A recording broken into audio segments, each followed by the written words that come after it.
पूरी दुनिया में बैठ गया ना, किसी की हिम्मत न हुई कि नबी के सामने सर उठा सके। कुछ ने दिल से कलमा पढ़ा तो कुछ ने अपनी जान माल बचाने के लिए कलमा पढ़ा था। आज जुमला मिंबर पे बैठा हूँ, जिम्मेदारी से कह रहा हूँ, कुछ ने दिल से पढ़ा था, लेकिन कुछ ऐसे थे नमाज तो पढ़ते थे नबी के पीछे, लेकिन इसके नबी दिल में नहीं था, मोहब्बत मुस्तफा नहीं थी। इसलिए तुम धोखे में ना आना कि बड़ा नमाजी है, बड़ा हाजी है, कई कर लिए। नमाज और हज ईमान की जमानत नहीं, इसके मुस्तफा और इसके बेटे मुस्तफा ईमान की जमानत है। जिसके दिल में सहाबा की मोहब्बत, अली और अहले बैत की मोहब्बत होगी और मुस्तफा का इश्क का चिराग सीने में जलेगा, वो छप्पर में भी रहेगा, तादार रहेगा, और महलों में रहेगा तो गद्दार रहेगा।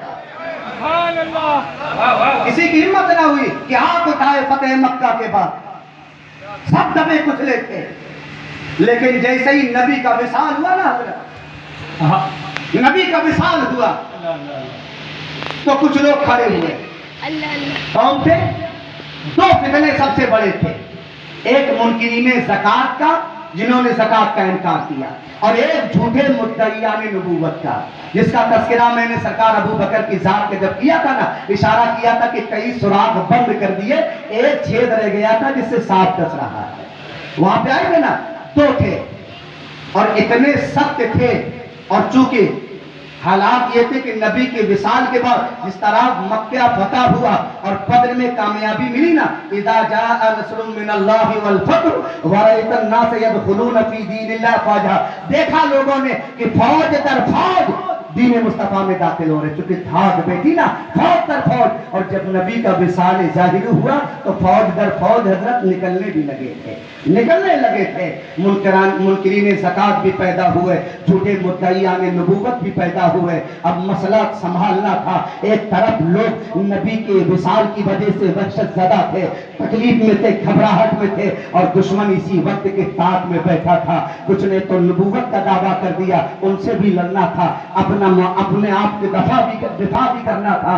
और मुंतक नबी थे, अबू बकर सबसे कमजोर लगते थे, लेकिन जब खिलाफत पर बैठे नबी के न्याय, तो फिर उमर जब आए कहा हुजूर इनसे कैसे लड़ेंगे, मुद्दईयान नबूवत से लड़े, ये तो अपने हैं, बस ज़कात देने का इनकार किया है। अबू बकर सिद्दीक ने कहा था, उमर गिरबान पकड़ा, क्या बात है, जमाने कुफ्र में तो बड़े सख्त थे, अब ईमान ले आए तो नरम दिल हो गए। अल्लाह की सच्ची कसम, जो मेरे आका के जमाने में अगर ज़कात के तौर पर ऊंट के साथ उसकी रस्सी देते थे, अब मना करेंगे तो अबू बकर उनसे जिहाद करेगा, क़िताल करेगा। ये शांति अबू बकर सिद्दीक़ अल्लाह ताला अन्हु की। जब खिलाफ जमा किया ना, सारे फिर दब गए। यही वजह है कि फारूक आजम ने सबसे ज्यादा फतूहात हासिल की, फितने सारे तो अबू बकर दबा गए थे। उमर रज़ी अल्लाह ताला अन्हु ने फिर तीन तरफ फौजें दौड़ाई थी, मशरिक में गई, मगरिब में गई और यूरोप में गई। और जो उस वक्त की दो सबसे सुपर पावर ताकतें, याद रखिएगा, एक जुमला ज़ाया न करिएगा, मैं ले कहा जाता हूँ, जो उस वक्त की दो सुपर पावर ताकतें, जिसे आप कैसरो किसरा कहते हैं ना, मैं ईरान और रूम कहूंगा। रूम की ना, रूम की हुकूमत 4 बर्रे आज़म पर थी हजरत, फलस्तीन पे भी उन्हीं की थी, कुस्तुनतुनिया पे भी उन्हीं की थी, यूरोप में उन्हीं की थी, बर्रे अफ्रीका का इलाका उन्हीं के था, रूम के इलाके में। और ईरान वाले, ये कैसरो किसरा की हुकूमत है, जिसे कै कहा जाता है, और इससे बड़ा ताकतवर हुक्मरान कोई नहीं गया। इसी पे हजरत जुल्करनैन ने हुकूमत की थी, इसी रूम जिसे कैसर कहते हैं हजरत गिरामी। और ये दोनों अगर महल्ले उकू के एतबार से देखे तो जजीरे अरब को जैसे कोई शिकारी पंजे में शिकार को दबाता ना, दोनों मुहासरा किए थे, घेरे थे। अब इनका मुकाबला करना था, लेकिन सलाम भेजो फारूक आजम को। तीन तरफ फौजें दौड़ाई और सारे ताकतों का किला कमा कर लिया। और जब ईरानी हारे तो ईरान वालों में कभी कलमा पढ़ा, लेकिन ईरान में खुसूसियत आप पढ़े कभी तारीख इनकी हज के दीन से, तो उनमें नस्ल परस्ती बहुत ज्यादा, तासुब परस्ती। फिरदौसी कलमा कर लिया है, शाहनामा देखा ना, अगर फारसी में पढ़ के देखना, फिरदौसी मुसलमान हो गया था, लेकिन मुसलमान है, लेकिन शाहनामा लिखा तो अपनी असबियत नहीं भूल रहा खानदानी। जब लिखा ना फारसी में, मैं तर्जुमा पढ़ता हूँ, कहते अरब के बद्दुओं का ये ऊँटनी का दूध पीने वाले ये हजरत यहूदी, ये थे यहूदी। اب تک چونکہ جب نبی آئے کس سے ٹکراؤ ہوا تھا؟ پہلا ٹکراؤ ہم نے نکالا بھی، اور ایک قبیلے کو تو بڑی سخت سزا دی، اور جب خیبر پہ گئے تو علی مشکل کشا نے وہ بھی چھین لیا، بدعہدی کی تھی نا وہ بھی چھین لیا۔ اب ٹکراؤ سیدھا یہودیوں سے ہوا، دوسرے نمبر پر مسلمانوں کا ٹکراؤ یہودیوں سے ہوا، اور جب فاروق اعظم خلیفہ بنے تو پھر تیسرا مذہب عیسائی تھا، اس سے ٹکرا گئے۔ تو پہلے انتقامی حملہ مشرکین کی طرف سے ہوا، جسے نبی نے دبایا اور رہا تھا سرکار صدیق اکبر نے مٹا دیا۔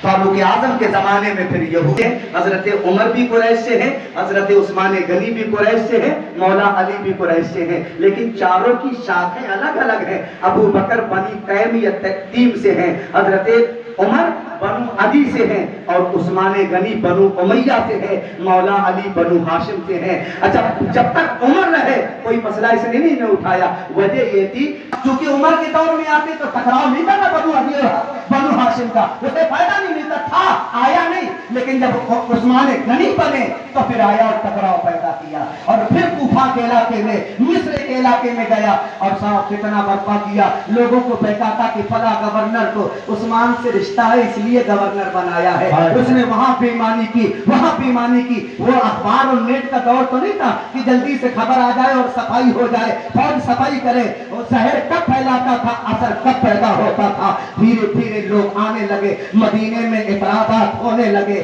اور وہیں سے اس نے فتنہ برپا کیا، اور اسی فتنے کا نتیجہ تھا کہ مصر سے لوگ آئے عثمان غنی رضی اللہ تعالیٰ عنہ کی بارگاہ میں اور کہا کہ عبداللہ ابن سرا نے کچھ زیادتی کی ہے، غبن کیا ہے، آپ انصاف کریں، اور کچھ لوگوں کو قتل کیا اسے ہٹا دیں۔ حضرت عثمان غنی نے سنا تو خبریں جھوٹی تھی، عبداللہ ابن سبا اسی فدین کی تھی، کچھ طبقے اس کا انکار کریں گے، لیکن ان کی کتابوں میں بھی اس کا تذکرہ ملتا ہے، یمن سے آیا تھا۔ اور پھر حضرت عبد الرحمن ابن ابو بکر 500 صحابہ کے ساتھ مدینہ شریف تشریف لائے، حضرت علی، حضرت طلحہ، حضرت زبیر، حضرت سعد، ماں عائشہ صدیقہ رضی اللہ تعالیٰ عنہ سے ملاقات کی اور شکایت کی۔ انہوں نے کہا کہ عثمان سنو یہ کچھ باتیں لے کر آئے ہیں۔ عثمان غنی نے بٹھایا اور کہا بتاؤ کیا رائے ہے، کیا چاہتے ہو؟ کہا وہ گورنر ٹھیک نہیں ہے، آپ نے کہا کہ تم 500 آئے ہو، جسے چاہو گورنر منتخب کر لو، رکا میں لکھ دیتا ہوں، پروانہ میں لکھتا ہوں۔